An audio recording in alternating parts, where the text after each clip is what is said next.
Oke, good morning everybody everywhere. Jumpa maning dengan 7R.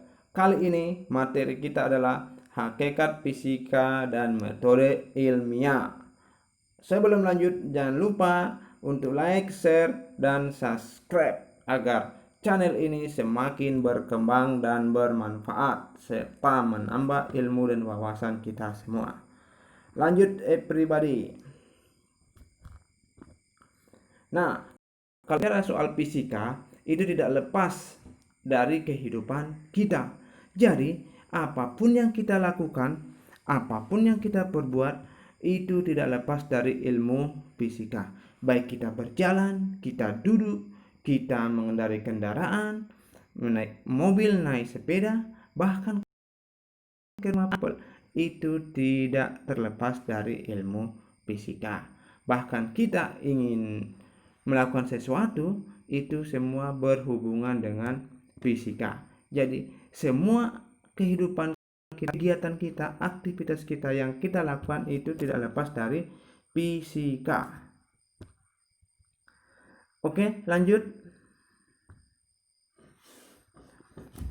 Ya, terpilih pribadi.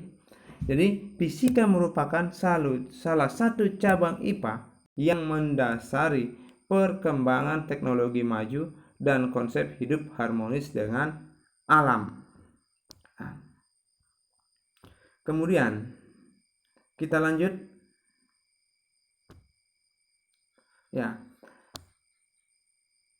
Hakikat fisika. Jadi, pada hakikatnya ilmu fisika merupakan sebuah kumpulan pengetahuan atau jalan berpikir dan cara untuk penyelidikan. Dalam penerapan ilmu fisika harus memperhatikan hakikat ilmu fisika sebagai berikut. Ya, jadi hakikat fisika yang pertama produk, yang kedua sikap, kemudian proses. Ya, kita akan bahas satu persatu. Yang pertama produk. Ya, jadi fisika sebagai produk adalah kumpulan pengetahuan yang dapat berupa fakta, konsep, prinsip, hukum, rumus, teori, dan model. Ya, lanjut. Ya. Jadi kemudian fisika sebagai proses. Semua jenis produk dihasilkan setelah kita mempelajari gejala alam yang melibatkan materi, energi, dan interaksinya melalui serangkaian proses seperti pengamatan, perumusan masalah, penyusunan hipotesis, dan penarikan kesimpulan. Jadi fisika sebagai proses itu ya kita melibatkan atau mempelajari gejala alam, energi, dan interaksinya, dan bagaimana kita mengamati, merumuskan masalah, menyusun hipotesis, dan menarik kesimpulan. Jadi ada proses. Yang kemudian sebagai sikap. Ya. Jadi kemudian sebagai sikap. Jadi fisika sebagai sikap. Setiap langkah dalam proses membutuhkan sikap ilmiah yang baik, antara lain rasa ingin tahu, percaya diri, kreatif, teliti, objektif, jujur, terbuka, mau bekerja sama, dan mau mendengarkan pendapat orang lain. Kemudian metode ilmiah. Ya, ilmu fisika adalah bagian dari ilmu pengetahuan sains yang tergolong ke dalam ilmu pengetahuan alam atau IPA. Ilmu fisika berkembang dari adanya suatu hasil pengamatan dilakukan oleh para ilmuwan.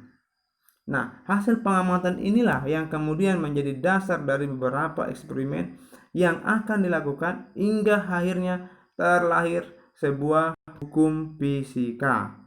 Nah, proses inilah yang nantinya dinamakan sebagai metode ilmiah.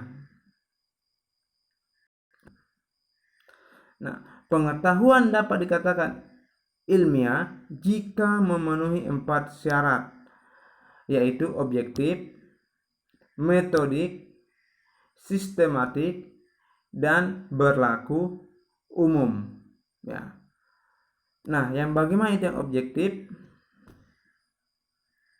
yaitu sesuai dengan objeknya yang dapat dibuktikan dengan pengamatan, tidak didasarkan atas persepsi peneliti atau orang lain. Artinya, objektif sesuai dengan aslinya, sesuai dengan hasil pengamatan, bukan cuma dikira-kira. Ini faktanya, jadi harus objektif ya. Itu. Kemudian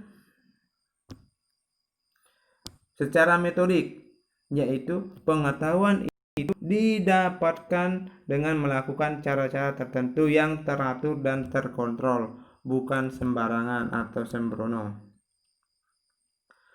Kemudian secara sistematik, ya, tersusun dalam sistem, tidak berdiri sendiri, yang saling berkaitan dengan pengetahuan lain sehingga dapat menjelaskan sesuatu secara menyeluruh.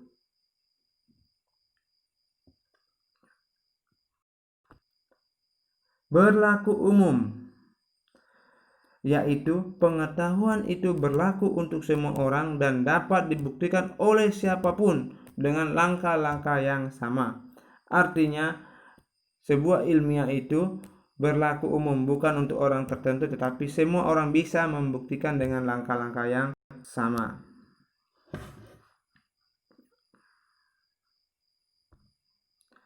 Unsur-unsur metode ilmiah, yaitu karakteristik, pengamatan, dan pengukuran. Hipotesis, penjelasan teoritis yang merupakan dugaan atas hasil pengamatan dan pengukuran. Jadi hipotesis itu baru dugaan ya, asal atas pengamatan yang dilakukan. Kemudian prediksi, jadi kita prediksi dulu hasilnya. Kemudian eksperimen, nah kita melakukan pengujian, kita melakukan hipotesis, prediksi, kemudian kita melakukan eksperimen atau pengujian atas semua hal-hal yang di atas, yaitu tentang pengamatan, hipotesis, dan prediksi. Kita uji kebenarannya. Ya. Kemudian setelah kita melakukan eksperimen, kita evaluasi hasil eksperimen itu dan kita ulangi apakah hasilnya masih sama. Ya. Kriteria metode ilmiah. Jadi kriteria metode ilmiah berdasarkan fakta. Yang pertama berdasarkan fakta, bukan rekayasa atau dugaan semata, tapi itu faktanya. Kemudian bebas dari prasangka. Ya, jadi tidak ada prasangka buruk. Ya.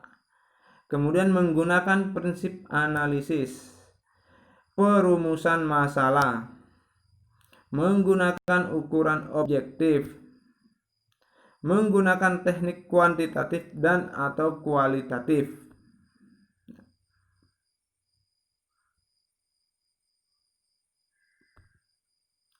Karakteristik metode ilmiah. Jadi bersifat kritis dan analitis, bersifat logis, bersifat objektif, bersifat empiris, bersifat konseptual. Ya. Langkah-langkah metode ilmiah. Jadi ada langkahnya. Pertama, observasi. Setelah kita melakukan observasi, kita merumuskan masalah. Kemudian ada rumus masalah, kita kajian pustaka, sumber-sumbernya. Kemudian kita mengajukan hipotesis, prediksi kita. Kemudian kita melakukan percobaan untuk membuktikan hipotesis kita. Kemudian menganalisis hasil dan merumuskan kesimpulan dari hasil percobaan. Nah, dari hasil percobaan itu bisa membuktikan hipotesis kita atau hipotesis terbukti dan bisa menjadi teori. Kemudian kita melakukan pelaporan secara ilmiah. Nah, bagaimana kalau hipotesis itu tidak terbukti? Ya, kita membuat hipotesis yang baru, kemudian kita melakukan percobaan ulang.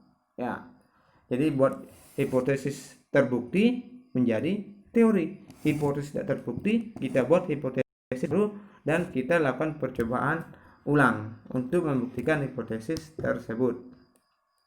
Ya, jadi itulah everybody everywhere tentang hakikat fisika dan metode ilmiah. Semoga bermanfaat dan sekali lagi jangan lupa untuk like, komen, share, dan agar channel ini semakin berkembang dan semakin menambah ilmu wawasan tentang fisika. Salam sukses selalu belajar hingga akhir. Terima kasih.